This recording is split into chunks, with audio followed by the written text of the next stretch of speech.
은혜로운 찬양을 우리 바울 남전도에서 하나님 앞에 올려드린 것 같아서 너무 감사합니다. 어쩐지 이쪽에 앉아 계셨던 분들이 안 보이길래 어디 갔나 그랬어요. 전부 다 왼쪽에 다 가서 앉아 있었네요. 매주마다 바울 남전도에 혼신 예배 드렸으면 좋겠습니다. 우리 젊은 집사님들이 한 분도 집에 돌아가지 않고 남아서 하나님 앞에 이 경배와 찬양을 드린다는 것은 아름다운 것 같아요. 그죠? 힘이 있죠? 예, 곡 선정도 너무 잘한 것 같고 본인들에게 딱 맞는 그 바울 남전도에서 예를 들자면 예수님이 좋은 걸 어떡함 이러면 이게 이상해지는 거죠. 이거. 그죠? 우리 남전도회가 3개 팀이 있는데 내년도에는 4개 팀으로 나눴으면 좋겠어요. 30대, 40대, 50대, 그 다음에 60대 이렇게 딱 나눴으면 좋겠습니다. 70대 이상은 뭐 굳이 뭐 남전도에 이렇게 속하지 않으셔도 되고 열심히 기도해 주시면 됩니다. 70대 이상 되시는 분들. 근데 없는 것 같아요. 거의, 그죠? 70대 이상. 아, 그러니까 늘 계시면 좋을 것 같습니다. 우리 어르신들이 계시면 참 좋죠. 그죠? 분위기가 항상 은혜스럽고. 또 우리 젊은 분들이 계시면 생기가 있어서 좋은 것 같아요. 항상. 우리 바울 남전도에 오늘 헌신 예배 드리는 날인데 진정한 헌신을 하셨으면 좋겠습니다. 한 가지 아쉬운 게 있었다면 지난주에 제가 부탁을 했잖아요. 일여전도에 봉사할 때 좀 가시라고. 원성이 자자하더라고요. 제가 그렇게 얘기했는데 아무도 안 가셨다는 거예요. 아마 이 찬양 연습판이라고 못 가셨던 것 같아요. 그죠? 예, 그래서 못 가셔서 일여전도에 우리 누님들께서 아주 싫어하시는 저한테 막 따지시는 거예요. 제가 고생하셨습니다. 저도 새카맣게 잊어버리고 있었거든요. 애쓰십니다. 고생하셨습니다. 목사님 그 눈에서 막 빨간 빛이 막 나오는 거예요. 눈에서 이게 왜 빨간색이지? 그랬더니 바울 남전도에서 아무도 안 왔어요. 그러시는 바쁠 때 있는 거죠. 뭐 다음에 하실 때는 꼭 도와드리시기 바랍니다. 왜 대답이 없어요? 싫으신가 보네. 특히 박세율 집사님 꼭 가셔서 도와주시기 바랍니다. 맨날 예은이만 안고 빨고 하지 말고 예은이는 다 빠는 사람들 많아요. 내버려도 된다니까. 감사합니다. 오늘 제목 따라서 해보겠습니다. 악인들과 함께 심판을 받을 때는 악인들과 함께 심판을 받을 때는 이라고 하는 말씀입니다. 다윗은 참으로 정직하고 의로운 하나님의 사람이었습니다. 다윗이 얼마나 정직하고 의로웠으면 하나님께서 이렇게 말씀하십니다. 너는 내 마음에 합한 사람이야. 너는 내 마음에 맞는 사람이야 라고 말씀을 하실 정도였습니다. 그만큼 다윗이라고 하는 사람은 하나님 앞에서 엄청나게 정직하고 엄청나게 의로운 인물이었던 것입니다. 그런데 오늘 본문의 말씀을 보게 되면 그런 다윗도 악인들과 함께 심판을 받아야 하는 불행한 처지에 놓여 있는 것을 볼 수가 있습니다. 본문 3절에 있는 말씀입니다. 이 말씀을 통해서 우리가 다윗이 악인들과 함께 앉아 있었다 하는 것을 우리가 짐작해 볼 수 있습니다. 다윗은 말을 합니다. 악인과 행악하는 자와 함께 나를 끌지 마옵소서. 악인과 함께 행악하는 자와 함께 나를 끌지 말라라고 하는 이 말씀은 다윗이 악을 행하는 자들과 함께 끌려가고 있었음을 암시하고 있는 것입니다. 이런 일이 정확하게 언제 일어났는지, 어디서 일어났는지, 왜 일어났는지, 어떻게 벌어졌는지는 알 수가 없습니다. 그러나 분명한 것은 어찌 다윗도 하다 보니까 원래 원치 않았을 것입니다. 어찌 하다 보니까 악인들과 함께 있게 되었다는 것입니다. 그리고 이제 그에게는 악인들과 함께 심판을 받는 일이 남아 있었더라는 것입니다. 이때가 다윗이 사울 왕에게 쫓겨 다닐 때였는지 아니면 압살롬의 반역에 의해서 궁 밖으로 쫓겨나서 마하나임 성에 거하고 있었을 때였는지는 정확하게 알 수는 없습니다. 하지만 분명한 것은 이스라엘 역사상 가장 의로웠던 다윗 왕도 악인들과 함께 머물다가 악인들과 함께 심판을 받아야만 되는 불행한 위기에 처할 때가 있었다는 것입니다. 하나님은 당신의 백성들을 귀하게 보시기에, 귀하게 여기시기에 심판을 당하기 전에 피할 길을 미리 열어주십니다. 실제로 AD 70년에 예루살렘 성이 로마의 티투스 장군에 의해서 멸망을 당할 때도 예루살렘 안에는 많은 기독교인들이 살고 있었는데 이 모든 거의 대부분의 기독교인들이 환난을 피할 수가 있었다고 합니다. 그러나 항상 그런 것만은 아닙니다. 때로는 악인이나 선인이나 믿는 자나 믿지 않는 자나 가리지 않고 소돔과 고모라처럼 심판을 받을 때가 있다는 것입니다. 그럴 때는 롯처럼 거기서 빨리 빠져나와야 합니다. 왜냐하면 계속해서 거기에 머물러 있다가는 심판을 받을 것이 뻔하기 때문입니다. 그럴 때는 가까운 사람들에게 알려서 한 사람이라도 우리는 더 많이 구원을 해야만 할 것입니다. 그러나 어떨 때는 빠져나오고 싶어도 빠져나오지 못할 때가 있다는 것입니다. 그럴 때는 어떻게 해야 되는 것입니까? 지금 다윗이 처한 상황이 이런 상황이었더라는 것입니다. 빨리 빠져나오고 싶더라는 것입니다. 왜? 위기가 계속 다가오니까, 환란이 계속해서 다가오고 싶으니까. 그래서 빨리 도망치고 싶은데 빨리 빠져나올 수 없는 상황이었더라는 것입니다. 여러분, 그것이 바로 다윗이 처한 암울한 상황이었던 것입니다. 여러분, 이때 다윗의 나이가 몇 살이었는지 정확하게 알 수는 없습니다. 그러나 아마 30대 후반, 아마 이 정도 되었을 것입니다. 그래서 이 말씀을 준비하다가 제가 악인들과 함께 심판을 받을 때는 이게 헌신 예배하고 전혀 맞지 않는데 하나님 다른 본문, 다른 말씀을 나눌까요? 하다가 이 말씀으로 다시 잡았습니다. 이유가 무엇입니까? 사실 30대 후반 그리고 40대 초반에 오히려 더 많은 위기를 당하는 것이 오늘날의 30대 후반의 사람들이고 40대 초반의 사람들이라는 것입니다. 언제 저렇게 멀쩡하게 찬송을 부르다가 언제 잘못됐는지 모르더라는 거예요. 언제 하나님의 잘못된, 어떻게 보면 하나님의 계획 속에서 벌어지는 일이겠죠. 언제 명예퇴직을 당하는지 모르는, 언제 잘못된 일을 경험하는지 모르는 나이가 여러분들의 나이라는 것입니다. 바울 남전도에 딱 맞지 않습니까? 젊음과 함께 나오는 것이 있어요. 하나님께서는 항상 젊은 사람들에게 주시는 축복이 있습니다. 최고의 선물이 있습니다. 그게 무엇인 줄 아십니까? 환난이라는 것입니다. 여러분, 30대에 아기를 낳고 30대에 결혼을 하고, 대부분이 그렇습니다. 옛날에 20대에 결혼하거든요. 30대 중후반까지 집을 마련하고 또 아기를 낳고 아기를 키우고 여러 가지 일들을 이 나이에 대부분이 해야만 되더라는 것입니다. 게다가 우리는 한술 더 떠서 하나님의 몸된 교회의 여러 가지 짐들을 짊어지고 가야만 되더라는 것입니다.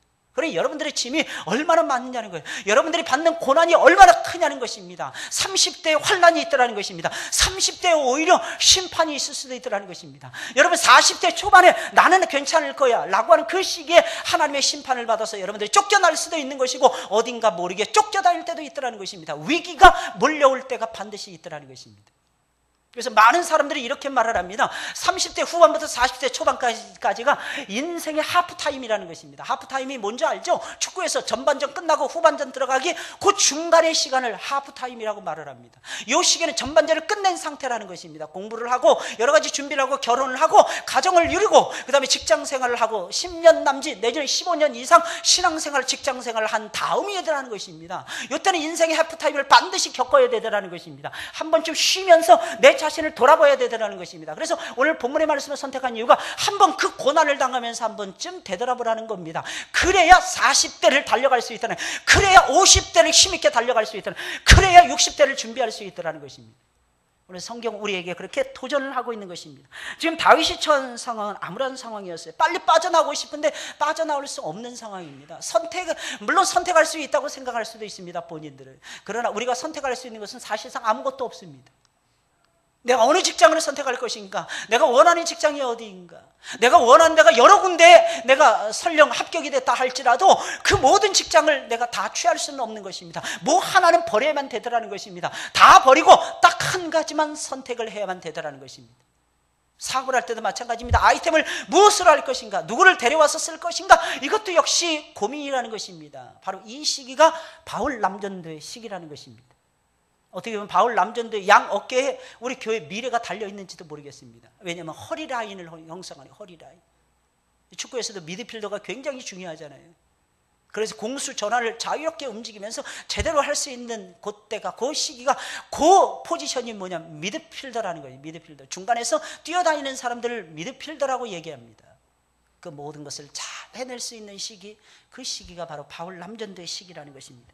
그러면 여기 나오는 다윗처럼 꼼짝을 못하고 악인들과 함께 심판을 당해야 할 때는 어떻게 해야 되는 것입니까? 그럴 때는 무조건 예수님을 붙들고 늘어져야 되는 것입니다. 다른 방법이 없어요. 우리에게는 예수님만 붙들고 나가면 성공하게 되어 있는 것입니다. 할렐루야. 많은 사람들이 아이 목사님 제가 해보니까 그거 아닌데 왜 그 말 하는지 아십니까? 영혼이 문제가 있으니까 그 말 하는 거예요. 영혼에 문제가 없으면 그런 생각 안 듭니다. 왜? 되는 것만 보이거든요.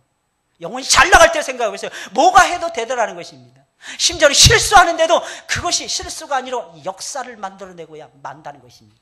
사랑하는 여러분들, 믿으시길 예수님의 이름으로 축원을 드립니다. 그럴 때는 무조건 주님을 붙들고 간절히 기도해야 됩니다. 주님을 붙드는 것입니다. 그리고 뭐 해야 되느냐? 무릎을 꿇어야 되는 것입니다. 여러분들의 인생을 펼쳐가기를 원하신다면 여러분들은 기도하는데 시간을 투자를 해야만 될 것입니다. 예수님 보세요. 항상 기도하는 일에 시간을 투자하시잖아요. 예수님이 언제 노신 적 있습니까? 예수님이 언제 쉬신 적 있습니까? 그런데 우리는 다 찾아 먹으려고 그러죠. 이날은 쉬는 날이야, 이날은 올림픽 경기하는 날이야, 이날은 뭐 하는 날이야, 이날은 축구하는 날이야. 다 찾아 먹으려고 하잖아요. 다 찾아 먹어서 언제 주의를 하겠습니까? 뭐 찾아 먹어야 됩니다. 시간 지난 다음에 하이라이트로 모든 것을 종합해야 돼요. 저는 하이라이트 좋아합니다. 스포츠 하이라이트. 왜 그러냐? 떨리는 마음이 덜하더라고요. 심장에도 도움이 많이 됩니다. 하이라이트 보면. 근데 이게 진짜 실황으로 라이브로 보게 되면 괜히 이상하게 떨리는 거예요. 늘까 말까 어떻게. 사실 방금 전에도 보고 왔어요. 진종호인가 뭔가 아주 궁금한 거예요. 자꾸 저는 이상 궁금해서 오늘 오전에도 이제 극복하고 올라섰는데 또다시 저를 유혹을 하는 거예요. 근데 말씀을 다 준비하고 있는데 시간이 한 10분 정도 남는 거예요. 아, 이 타임만 딱 보자. 딱 켰습니다. 사격에서 20m인가? 10m인가 진짜 10m예요? 몇 미터? 20m? 아, 내가 언뜻 봐가지고 몰래 보니까 기억이 안 나는 거예요. 10m, 10m. 예, 10m 진정호가 있는데 1등으로 달리고 있는 거예요. 근데 제가 봤을 때는 3발을 남겨놓고 있는 거예요. 2발을 썼는데 진정호가 2번째, 3번째 썼는데 이미 그때는 3점 몇이 앞서가고 있는 거예요. 그러니까 한 번 쏠 때마다 10점 만점인가? 아니 10.8점인가? 10.9점인가? 점수가 요상하더라고. 10.8점인가 뭔가 만점이었어요. 근데 딱 쐈는데 계속 9점대를 유지하는 거예요. 다행히 처음에 쐈을 때 전부 다 9점대인 거예요. 근데 좁혀들어온 거예요. 이탈리아의 어떤 놈이 이름이 기억이 안 나는데 이탈리아 놈들은 하여간 마음에 안 들어. 하여간 뒷심이 엄청나게 좋아요. 막 쫓아오르는데 그 다음에 10점 몇을 쏜 거예요. 이탈리아가. 그래서 결국엔 1.3포인트만 앞서가는 것입니다. 물론 그래도 실수만 안 하면 우리 진정호가 금메달입니다. 간이 정말 배 밖으로 나왔더라고. 딱 쏘는데 10.8. 마지막에 진종호가 딱 쏘는데 10.8. 기분이 너무 좋은 거야. 자기도 너무 좋은 거예요. 자기도 너무 좋아요. 너무너무 재밌더라고요. 그래서 금메달 땄습니다. 근데 50m가 자기 주종목이랍니다. 베이징 올림픽에서 이 10m에서 은메달 걸었대요. 그래서 50m까지 금메달 건 다음에 감독이 인터뷰를 하겠다고 그랬답니다. 그렇죠. 미리 인터뷰를 하다가 괜히 김새는 기자회견을 했다가 오히려 성적에 영향을 끼칠 것으로 생각을 하고 아예 원천 봉쇄를 내버리는 것입니다. 여러분, 우리가 꼭 기억해야 되는 것이 있습니다. 환난이 눈앞에 있고 내 힘으로는 도저히 어떻게 할 수 없을 때는 포기하지 말고 주님을 붙들고 늘어져야 하는 것입니다. 인생의 위기는 언제든지 오거든요. 언제든지 찾아오거든요. 그때도 우리 바울 남전대 우리 저기 남전대 회원들 같은 경우는 포기하지 마시기 바랍니다. 포기하고 싶다니까요. 안 된다. 점수가 3대0으로 지고 있더라는 것입니다. 질 것이다. 아닙니다. 이기게 될 수도 있습니다. 여러분 1분 남겨두고 4골 5골을 넣을 수도 있는 것입니다. 저는 이것이 인생이라고 생각을 합니다. 중요한 것은 포기하지 않는 정신이에요. 무엇을 포기하지 않는 정신입니까? 하나님이 도와주실 것이다 라고 하는 믿음을 포기하지 않는 정신이라는 것입니다.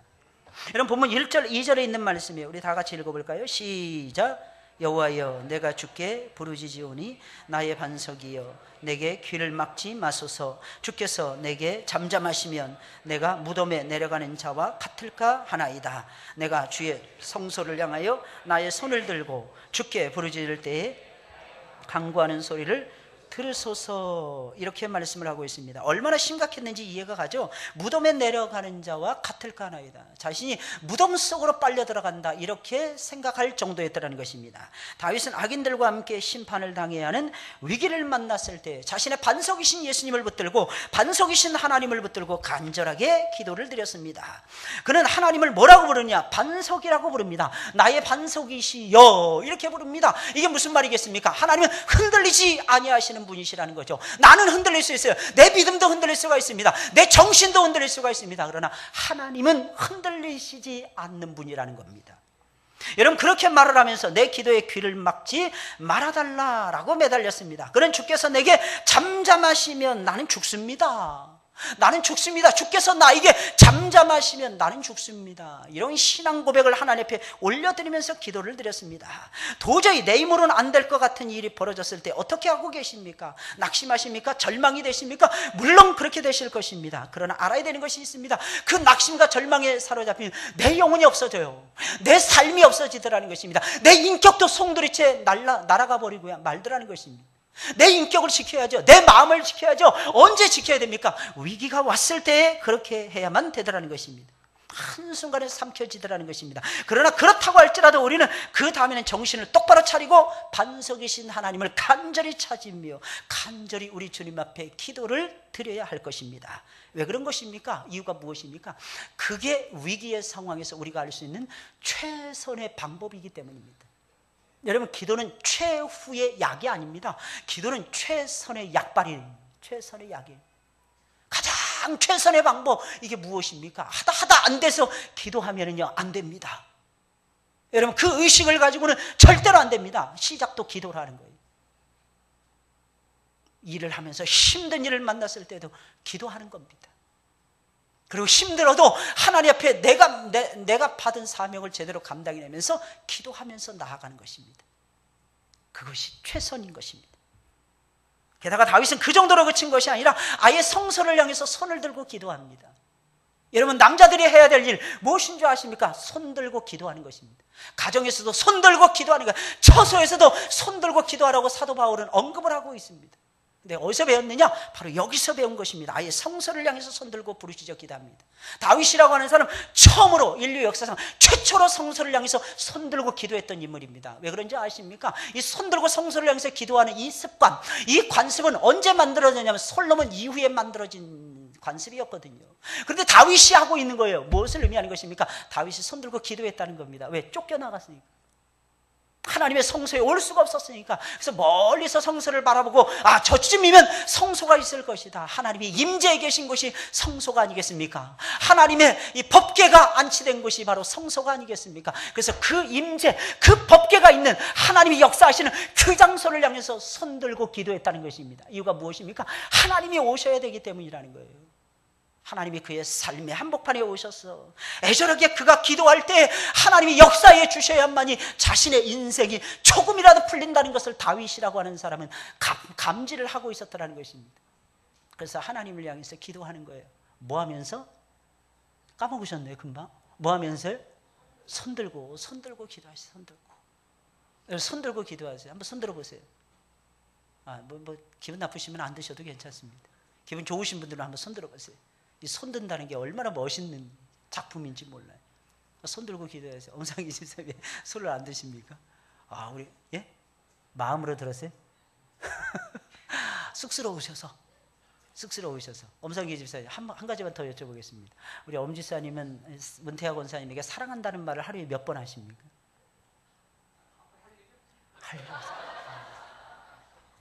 우리 문태하 권사님은 엄상기 집사님밖에 모르시던데.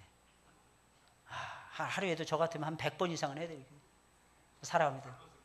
젊어요. 제가 무슨 젊어요, 집사님. 제 내일 모레 50이라니까 지천명하는 나이가 된대. 물론 엄 집사님 위해서는 어리겠지만 우리 꼭 기도해야 돼요. 뭐라고 기도해야 돼요? 손 들고 기도해야 돼요.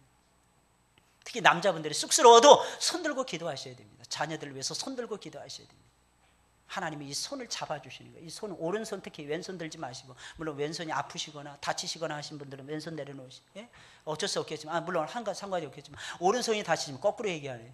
오른손이 다치신 분들이 계시면 손을 내려놔야 되겠지만, 왼손 들고라도 기도해야 되겠지만, 웬만하면 오른손은 능력이라 그랬어요.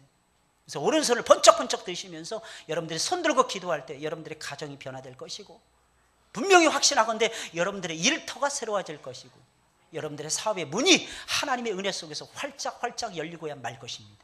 저는 확신해요. 하나님을 믿고 하나님을 의지하는데 어떻게 안 됩니까? 게다가 손 드는데, 이 손 든다는 것은 항복을 의미하는 것입니다. 하나님, 나는 아무것도 아닙니다. 항복이에요. 두 번째는 하나님께 맡깁니다. 이런 뜻입니다. 세 번째는 오직 하나님만을 의지합니다. 이런 뜻인 것입니다. 손 들고 나아가세요.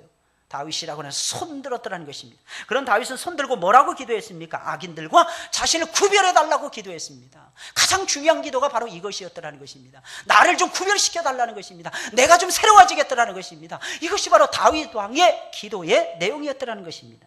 오늘 본문 3절 5절에 있는 말씀입니다. 악인과 행악하는 자와 함께 나를 끌지 마옵소서. 저희는 그 이웃에게 화평을 말하나 그 마음에 악독이 있나이다. 저희의 행사와 그 행위의 악한 대로 갚으시며 저희 손에 지은 대로 갚아 그 마땅히 받을 것으로 보응하소서. 저희는 여호와의 행하신 일과 손으로 지으신 것을 생각지 아니하므로 여호와께서 저희를 파괴하고 건설치 아니하시리로다. 비교하는 거예요. 비교. 사실은요, 비교한다기보다는 분별하고 있는 것입니다. 나는 이게 싫습니다. 나를 악인들과 똑같이 보지 말아주세요. 물론 생태적으로 봤을 때는 나는 악인들과 똑같을 것입니다. 그러나 나는 서서히 바뀌어지고 있는 하나님의 종이 아니겠습니까? 그러니 나를 제발 분별시켜 주세요. 나를 제발 분리시켜 주세요. 이렇게 지금 기도를 하고 있는 것입니다. 악인들이 어떤 존재인지 쭉 나열을 합니다. 그들이 지은 죄악을 따라서 갚아달라고 호소를 합니다.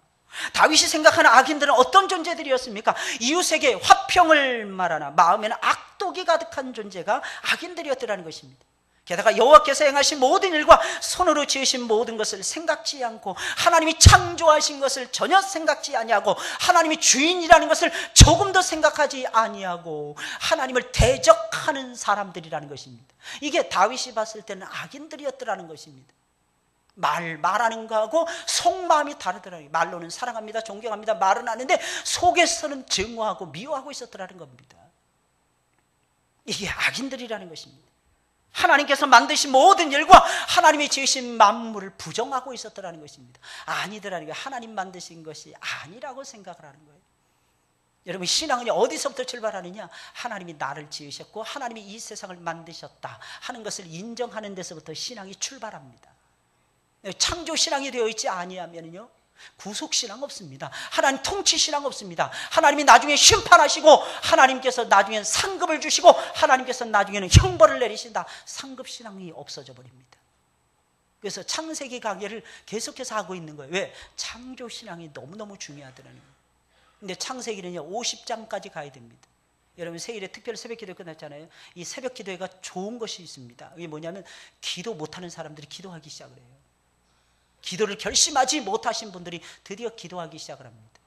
오늘 정확하게 창세기 45장까지 딱 맞췄습니다. 46장, 47장, 48장, 49장, 50장 5장이 남아있어요. 한 10일은 걸릴 겁니다. 그러니까 여러분들께서 더 많이 작정했으면 좋겠어요. 제가 이 세일에 특별히 새벽기 되면 끝날 때마다 늘 이 설교를 늘 하는데, 일어나시는 분들은 일어나시지만 일어나지 못하시는 것 같아요. 대부분. 한번 일어나 보세요. 여러분들의 인생이 왜 꼬여있나 한번 생각을 해보세요. 무엇 때문에 이방인들하고 똑같이 우리가 살아가고 있는가? 하나님이 주신 기쁨은 온데간데 없고, 뭐 조금 잘 되면 희낙낙거리면서 발이 땅에서 붕붕 떠다니다가도 조금 안 되면 코가 석자나 빠져 구석에다, 이름 모를 구석에다 딱 틀어박혀가지고 고개도 못 들지 못하는, 왜 우리가 그런 생을 살아가야 되는 것입니까? 답답해요. 저는 무엇 때문인지 한번, 어디서 실타래가 막혀 있는지, 꼬여 있는지 한번 생각을 해보세요. 시작은 기도로 시작되는 것입니다. 기도하세요. 여러분들 기도하시는 그 시간이 즐거운 시간이 되었으면 좋겠고, 여러분들이 기도하시는 그 시간이 여러분들의 생애에서 새로운 시발점이 되어지는, 출발점으로 삼는 그런 시간이 되었으면 좋겠습니다. 그런 시간으로 한번 삼아보세요. 다윗이라고 하는 사람 참 대단한 사람이었습니다. 어떤 사람인지 악인들도 분석하는 거예요. 위기의 상황에서 악인들과 함께 있으면서 그냥 노닥거리고 있지 않았다는 겁니다. 악인들이 어떤 존재인가? 악인들도 똑같이 우리와 똑같이 평화를 말을 하더라는 것입니다. 세상은 전부 다 평화를 원하더라는 것입니다. 그러나 진정으로 평화를 원하는 놈들은 많지 않더라는 거예요. 잘 새겨 들으셔야 됩니다. 하나님이 행하신 것을 무시하고 살아가고 있어요. 하나님 만드신 거 아니겠습니까? 그런데 여전히 내 거라고 우기고 있는 거예요. 내 마음대로 쓰겠다고 얘기해요. 시간도, 몸뚱아리도, 재능도, 은사도, 돈도, 모든 것도 내 마음대로 쓰겠다는 것입니다. 여러분들 나이 때 그것이 정돈이 되셔야만 됩니다. 그래야 40대가 건강합니다. 그래야 50대가 활짝 열리게 되는 것입니다. 아니죠. 그 정도가 아니죠. 70, 80이 돼도 하나님께서 여러분들을 들어서 사용하실 것입니다. 이유가 무엇입니까? 중심이 분명한 사람은 하나님께서 놓칠 이유가 없습니다. 그 대표적인 사람이 누굽니까? 모세가 아니겠습니까? 80세부터 쓰임받았던 사람이에요. 그 대표적인 사람이 누구입니까? 다니엘이 아닙니까? 죽을 때까지 나중에도 이방 땅에 가가지고 세계 최고의 제국에 가서도 말입니다, 여전히 국무총리의 자리에 앉아가지고 나라가 바뀌었습니다. 임금이 바뀌었습니다. 그런데도 실각을 당하지 않습니다. 여전히 사용을 받았던 사람이 다니엘이 아니겠습니까? 이유가 무엇입니까? 하나님이 심판하신다는 믿음이 있었고 늘 시간만 되면 하나님의 성소를 향해서 손을 들고 기도했더라는 것입니다. 저라면 잡아서 가둔다, 죽인다, 사자굴에 넣는다, 상관이 없었습니다. 왜 그런지 아십니까? 지금까지 원 없이 살아왔거든요. 지금까지도 설령 사자밥이 된다 할지라도, 고기밥이 된다 할지라도 다니엘은 두려움치 않았더라는 것입니다. 이유가 무엇입니까? 하나님이 그의 마음속에 계시는데 뭐가 두려워요? 하나님이 내 마음속에 계시는데 뭐가 두렵습니까? 왜 안 될 것을 염려하십니까? 된다니까요. 하나님 안에서 제대로 살아가고 손들고 기도하면서 회개하면서 나아가면 하나님께서 여러분들의 길을 그냥 열어주신다니까요. 안 된다는 거예요. 자꾸 안 된다는 거예요. 제가 오전에도 설교하면서 말씀드렸어요. 요즘 여러분 성경학교가 안 된다고. 그냥 됩니다. 될 수밖에 없어요. 이유가 무엇입니까? 우리 예수 깃발 들고 나아가니까 되는 거예요. 무조건. 안 되는 게 어디 있어요? 사람들은 무조건 안 된다는 거예요. 아, 목사님 요즘 시세가 어떠고? 우리 시세를 따라서 살아가는 사람들이 아니고 천세를 따라서 살아가는 사람들입니다. 하늘의 세월을 따라서 봄, 여름, 가을, 겨울이 움직이는 사람들입니다. 그러니 사랑하는 여러분들이요, 무엇이 두려우십니까? 아, 목사님 저 실패 많이 했습니다. 실패하셔야죠. 그래야 겸손해질 거 아니겠습니까? 저 실수가 많습니다. 실수해야죠. 그래야지 절대로 교만해지지 않을 거 아니겠습니까? 하나님께서 그것을 이루기 위해서 우리에게 한때의 실패, 한때의 실수를 허락해 주시는 것입니다. 그 전부가 아니라는 거예요. 아직 남아있는 것이 있지 않습니까? 내게 남아있는 것이 무엇입니까? 그것을 하나님 앞에 드리면서 한번 해보세요. 그럼 하나님께서 분명히 사용하실 것입니다. 둘째로, 기도한 후에는 하나님의 응답과 도움을 확신해야 됩니다. 확신. 기도입니다. 어려운 환경인데 기도입니다. 두 번째로, 기도한 다음에 확신입니다. 확신이에요. 이 확신이 있어야 됩니다. 물론 그렇다고 해서 나는 무조건 금메달 딸 거야, 이지랄하고 돌아다니면 다 싫어합니다. 다 싫어요. 그러지 마시고 나는 좀 안 될지도 몰라요 이러면서 좀 겸손 떠는 척을 좀 하세요. 세상 사람들 앞에서는. 그런데 하나님 마음속에는 하나님이 나한테는 금메달 주신다, 이 믿음 가지고 가는 거야. 할렐루야. 난 이번에 시험 봤는데 나는 100점 만점에 100점이야, 이 믿음 가지고 사는 거지. 설령 98점을 맞고 95점을 맞고 90점 이하를 맞는다 할지라도 꿈은 항상 100점이 돼야 되는 거예요. 할렐루야. 100점을 맞아봤어야지 아멘을 크게 하는데. 사실 저도 별로 못 맞아봤습니다. 근데 늘 꿈은 올백이었어요. 중학교 3학년 때부터 늘 목표가 올백, 100점 만점이에요. 고등학교 가는데 지장 없더라고요. 일단 대학 갈 때도 지장 없더라고요. 큰 지장 없더라고요. 대학 들어갔는데 웬 놈의 놈들이 이렇게 머리 똑똑하고 잘난 놈들이 많은지 기절할 뻔했어요. 근데 그놈들하고 경쟁에서도 걱정 없었습니다. 왜? 하나님께서 나와 함께 하신다는 걸 알았으니까. 근데 시험 준비할 때는 애들이 물어보는 거예요. 시험 준비 다 했냐는 거예요. 못했다고. 한 50% 했나? 그러면 그래 애들 안심시키는 거죠. 왜? 내가 장학금 받아야 되니까. 그건 아니고 좀 겸손을 좀 떨었어요. 아이들이 듣더라고요. 내가 진짜 노는 줄 알아요. 물론 놀았습니다. 언제 놀았냐? 토요일하고 주일날은 주님을 위해서 놀았습니다. 아무것도 할 수가 없었어요. 왜? 산더미처럼 교회 일이 쌓여져 있으니까. 제가 전도사 바로 되기 직전에 6가지 직분을 감당해냈다면 여러분 믿어지시겠습니까? 교회 속에서 6가지 직분이었어요. 저는 쉬지 않고 뛰어다녔던 기억이 납니다. 예배만 딱 끝나면, 수요 예배만 끝나도요, 저는 1시간, 2시간은 교회 속에 머물러 있어야 됐어요. 왜? 그 일 처리하기 위해서. 할 일들이 너무 많아서. 그런데도 하나님께서는요, 제 손을 들어주시더라고요. 왜? 제 꿈은 항상 올백이었으니까. 무조건 올백인 거야 그냥. 저는 A 밑으로 받는다, 이것은 상상을 못했습니다. 절대로 일어나지 말아야 되는 일이라고 생각을 했어요. 근데 실제로 B+ 받은 적도 있습니다. 근데 그때는 그 B+ 막 그러는 거예요. 이 B+ 하나님 없애달라고. B+.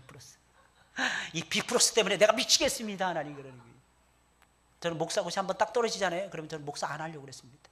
이유가 무엇인지 아십니까? 목사굿이 떨어진 놈이 무슨 낫을 들고 복음을 선포합니까? 힘들죠. 저 목사굿이 시험 볼 때 5kg 빠졌어요. 5kg.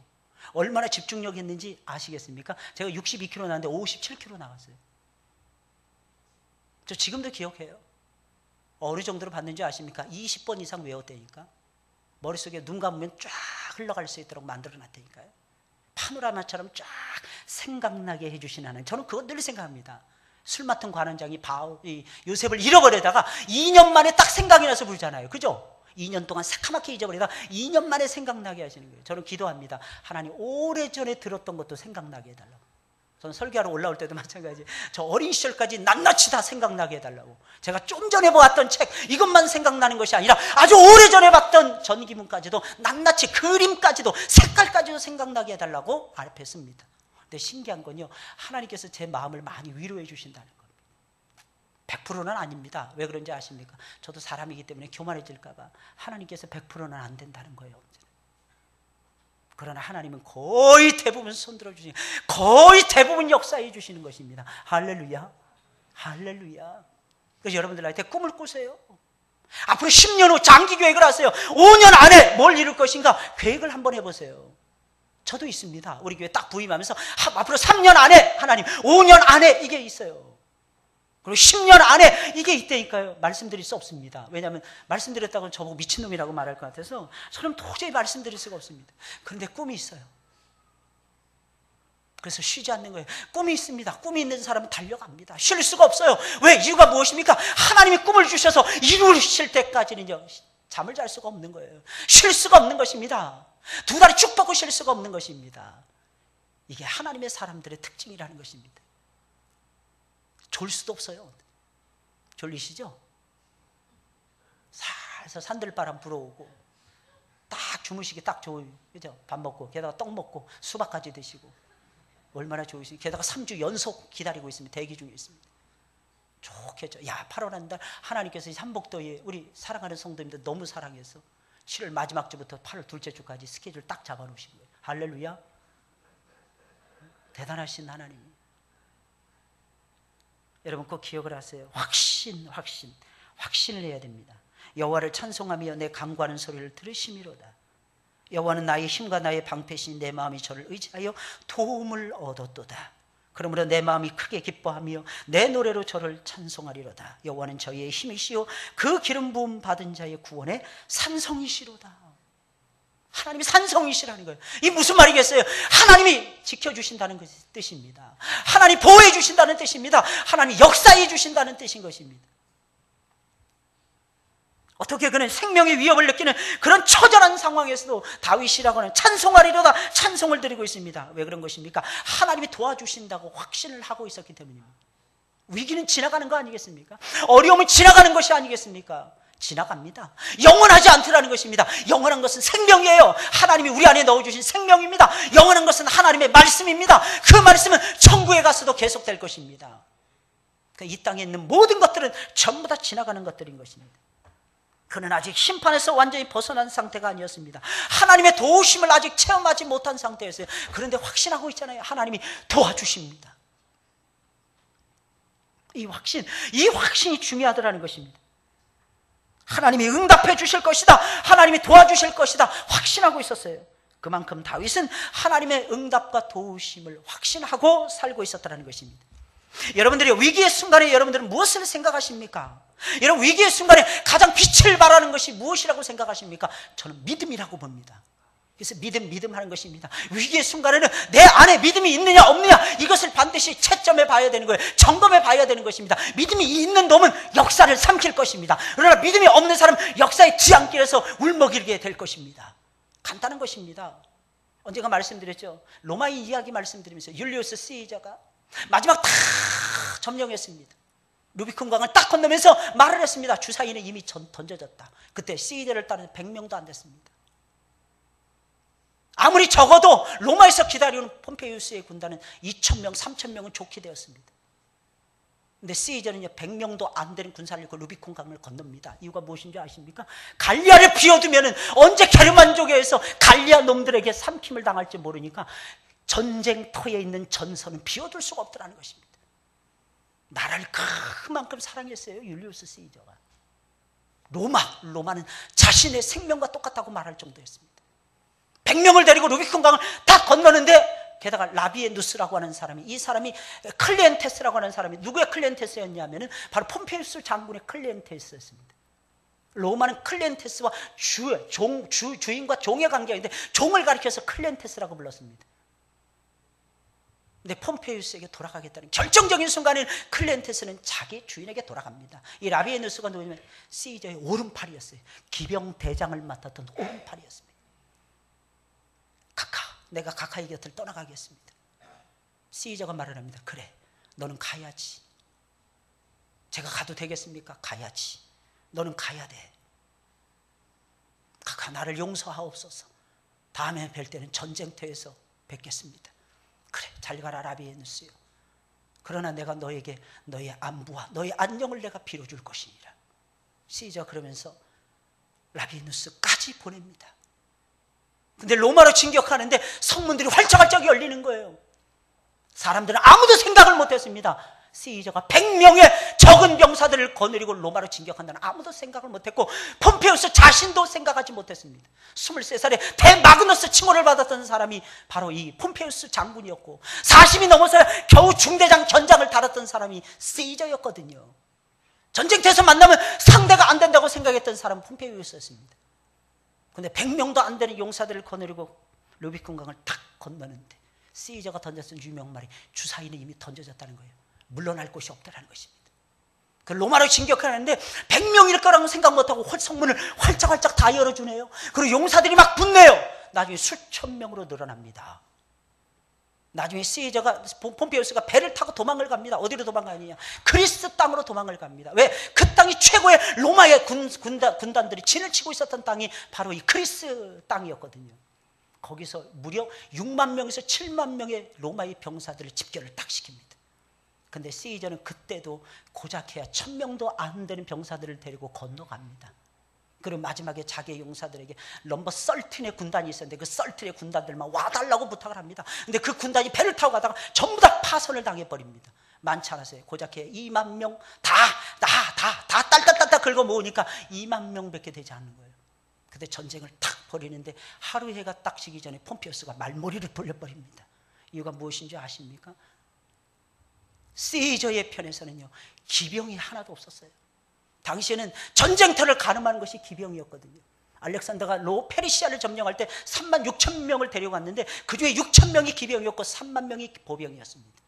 3만 6천 명으로 10배가 가까운 페르시아의 군대를 무찌릅니다. 뭘로 그냥 긴 창을 가지고, 그걸 뭐라 그러냐면 이 고슴도치 전법이라고 얘기하는데, 긴 창을 가지고 계속 찔러대는 거예요. 한 10여 메타 되는 창을 가지고 찌르고 그 다음에 물러나고 또 찌르고, 이렇게 해서 하루해가 지기 전에 알렉산더 대왕도 페르시아 군대를 촉발시켜버립니다. 근데 시저는요, 똑같은 로마의 병사들이었더라는 거예요. 기병은 없는 거예요. 그 6만 명 중에서 1만 명 이상이 기병이었습니다. 앞에는 코끼리 군단을 탁 진치고 있는 거예요. 코끼리가 가면서 막 짓밟아버리는 것입니다. 코끼리가 오는데 시저가 딱 넘버 13의 군단, 남은 잔병들이에요. 그들을 기병 삼아서 기병을 대적하라고 말을 합니다. 어떻게 하느냐? 보통 한 60cm에서 80cm를 간격을 둡니다. 근데 시저는 1m 50cm 간격을 둡니다. 그리고 뒤에는 웅덩이를 크게 파놓습니다. 코끼리가 막 위에서부터 내려옵니다. 시저 군단은 밑에서부터 위로 쳐올리고, 이건 더 싸우기가 어려운, 막 내려오는데 시저의 군사들이 다 피해버립니다. 앞에 가서 전부 다 꼬꾸라지는 거예요. 그 다음에 보병들이 가서 창을 꽂아버리는 것입니다. 그리고 말탄 기병들이 막 쏜살같이 달려오는 것입니다. 이때 숨어 있었던 이 시저의 이 군사들이 밑에서부터 그냥 방패를 들고 일어나 버립니다. 이것은 무엇을 얘기하냐? 말들은 앞에 뭔가 장애물이 있으면 길길이 뛰더라는 것입니다. 근데 이때 겁이 없어야 되거든요. 근데 이 넘버 13의 군단병들은 이 시저의 말 한마디에 살고 죽는 사람들이었어요. 시저가 오라이씨 일어나! 그러니까 순식간에 일어나는 것이었습니다. 그러니까 말들이 막 길길이 뛰는 것입니다. 그러니까 병사들이 쓰러지죠. 쓰러진 놈들을 죽이는 것입니다. 그것을 멀리서 폼페이우스가 지켜봅니다. 폼페이우스가 딱 마음에 든 것이 뭐냐? 적구나. 그 여세를 몰아서 소아시아 지방을 점령합니다. 그때 했던 유명한 말이 왔노라 보았노라 이겼노라, 유명한 말이었어요. 나는 왔다 이겁니다. 나는 보았다는 것입니다. 그리고 시저는 선포를 합니다. 내가 이겼노라. 유명한 말을 남깁니다. 그리고 이집트에서 잠시 체류하다가 로마로 돌아옵니다. 이때 폼페이우스의 모든 잔당들이 북아프리카로 이주를 합니다. 그때 시실리아 섬을 거쳐가지고 고작해야 100명의 병사들을 데리고 바다를 건너갑니다. 그때 군사들이 말을 합니다. 이번에 이길 수 있을까? 이번에 이길 수 있을까 우리가? 그때 한 병사가 이야기를 합니다. 우리는 항상 이겨왔어. 그런데 이번에는 과연 이길 수 있을까? 적은 독을 품고 우리를 기다리고 있는데 우린 고작해 100명도 안 되잖아. 그때 한 병사가 이렇게 말을 합니다. 우리는 이길 것입니다. 이유를 말씀드릴까요? 우리는 저 위대하신 시저와 함께 싸우기 때문입니다. 실제로 건너갔어요. 3배나 가까운 적들을 몽땅 다 물리치게 됩니다. 그때 죽었던 사람이 라비에누스였습니다. 라비에누스가 자살을 해버려요. 그게 딸이 있었나 그렇게 되는데 자기의 딸을 돌봐달라고 하는 유서를 남기고 라비에누스가 북아프리카에서 죽습니다. 그때 시저가 라비에누스를 붙들고 엉엉 웁니다. 내가 너를 사랑했건만 내가 어찌하여 이렇게 최후를 맞이하냐. 이게 시저의 영광이었어요. 사랑하는 여러분들 기억하시기 바랍니다. 시저에게서는 딱 한 가지였어요. 뭐였습니까? 이긴다는 확신이었어요. 저는 여러분들이 그 확신을 가지고 살아가길 바랍니다. 부족하죠? 모자라죠? 다윗에게 왔던 용사들도 모자랐어요. 시저를 찾아왔던 사람들도 형편없는 장졸들이었습니다. 그런데 그들의 마음속에 확신이 들어가자, 그들의 마음속에 이길 수 있다라고는 확신이 들어가자 그 어떠한 군사들도 그 어떠한 군대도 그들의 앞을 가로막을 수가 없었다는 것입니다. 여러분, 이것이 승리에 대한 확신의 중요성입니다. 이기시는 여러분들이 되시기 예수님의 이름으로 축원을 드립니다. 이순신 장군도 23전 싸워서 23전 전승을 거두었습니다. 무엇 때문에 그렇게 했을까요, 여러분들? 이순신 장군은 이길 수 있는 싸움을 하고 이길 수 없다고 생각하면 절대로 싸움을 하지 않았습니다. 그리고 늘 이길 수 있도록 자신의 병력과 자신의 군사력을 키워갑니다. 쉬지 않고 일을 합니다. 준비합니다. 대비합니다. 그리고 전쟁터로 달려갑니다. 그게 누구든지 상관이 없는 거예요. 뭐 야스아로 상관이 없었더라는 것입니다. 심지어는 도요토미 히데요시가 건너온다 할지라도 이순신 장군한테는 상대가 안 됐을 것입니다. 이유가 무엇입니까? 그분은 철저하게 준비하고 믿음을 가지고 싸웠기 때문입니다. 믿음이 중요한 거예요. 믿음. 사랑하는 여러분들, 믿음을 가지고 승리하시는 여러분들이 되시기 예수님의 이름으로 축원을 드립니다. 마지막 세 번째로, 주님의 백성들을 위한 기도를 멈추지 말아야 됩니다. 용사들의 특징은요, 나를 생각하기 전에 남을 생각한다는 거예요. 특별히 자기 부하들을 생각합니다. 내놓으라는 사람들의 특징이 무엇입니까? 모든 사람들을 감싸 안을 수 있는 포용력이 있어요. 포용력. 이 사람이 이래서 안 되고 저 사람이 이래서 빵점이고, 물론 그렇게 평가는 내릴 수 있습니다. 그렇다 할지라도 품어줄 수 있는 넓은 도량, 이것을 가리켜서 덕이라고 얘기하는 거예요. 덕이 있어야 되는 거예요. 덕이. 사람, 우리 남전도회가 성장하고 부흥하려면 덕이 있어야만 될 것입니다. 우리 남전도회 우리 성도님들이 속해 있는, 우리 회원들이, 집사님들이 속해 있는 직장에서 승승장구하려면 덕이 있어야 될 것입니다. 누구를 위한 덕이에요? 나를 위한 덕이 아니고 내가 거느리고 있는 사람들에게 잘 되게 하기 위한 덕이 있어야만 되더라는 것입니다. 이게 다윗의 모습이었어요. 주의 백성을 구원하시며 주의 산업에 복을 주시고 또 저희의 목자가 돼서 영원토록 드십소서.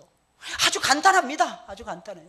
자기도 지금 위험에 처해 있는 거예요. 그런데 자기를 위해서 기도하지 않는 거예요. 내가 이거 필요합니다, 저거 필요합니다, 이런 기도 안 드립니다. 다만 나를 악인들하고 구별만 해주세요. 이런 기도만 먼저 드리고, 자기가 같이 있었던 백성들을 먼저 기도해 주는 거예요. 그 백성들이 잘 되는 것이 그들의 꿈이었더라는, 그의 꿈이었더라는 거예요. 우리 바울 남전도의 꿈이 무엇입니까? 다른 기관이 잘 되게 하는 것이 바울 남전도의 꿈이 돼야 되는 것입니다. 바울 남전도의 꿈이 무엇입니까? 여러분들이 속해 있는 직장에서, 회사에서 여러분들이 많이 같이 일하고 있는 동료들 내지는 후배들 내지는 부하 직원들을 과연 어떤 마음으로 여러분들이 기도하면서 끌고 가고 있느냐는 겁니다. 그러면 그 땅은, 그 기업은 안 될래 안 될 수가 없습니다. 좀 얌통머리 없어 보이죠? 어떤 때는 굉장히 이기적인 녀석들도 걸릴지 모르겠습니다. 근데 그런 사람들을 아껴주고 사랑해줘야 그게 진정한 하나님의 종의 모습이 아니겠습니까? 그러면서 기다리는 거예요. 뭐를 위한 기다림이냐? 주님을 알려주기 위한 기다림입니다. 이게 다윗의 모습이었어요. 인도해 달라는 거죠. 주님이 저들의 목자가 되어 달라는 거죠. 저들은 목자 없는 양같이 유리하고 방황하고 있다는 거죠. 목자를 만나게 하옵소서. 좋은 목자를 주시옵소서. 그래서 기도해 주는 거예요. 사랑하는 여러분, 인생의 위기는 누구에게나 찾아옵니다. 특히 젊었을 때는 위기, 환난이 반드시 친구처럼 찾아옵니다. 어떤 사람은 잘 넘길 것이고 어떤 사람은 잘 못 넘기게 될 것입니다. 신앙은요, 심력이 중요합니다. 심력이 뭐예요? 소화력입니다. 남의 마음을 알아보는 것이 심력이 아닙니다. 심력이라는 것은 내 마음에 스치고 지나가는 것을 전부 다 소화해내는 능력을 얘기하는 것입니다.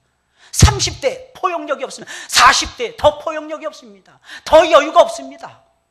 그래, 포용력이 있어야 돼요. 소화력이 막강해야 되는 것입니다. 뭘 먹어도 삼켜낼 줄 알아야 됩니다. 소화해낼 줄 알아야 되더라는 것입니다. 60대 70대 넘어가도 다 소화해낼 수 있습니다. 사람의 그 품새는요, 어려서 길러지는 거 아니겠습니까? 젊어서 키워지는 것이 아니겠습니까? 그래서 그 젊음의 때에 환난과 친구가 되세요. 그렇게 기도하세요. 하나님 앞에 무릎 꿇으세요. 기도한 다음에 확신 가지세요. 확신 가지신 다음에 주의 백성들을 위해서 주변에 있는 사람들에서 무엇을 해야 되는지를 궁리를 해보세요. 그럼 우리 주님께서 우리를 들어서 사용해 주실 것입니다. 우리를 들어서. 기도하겠습니다. 좋으신 아버지 감사합니다.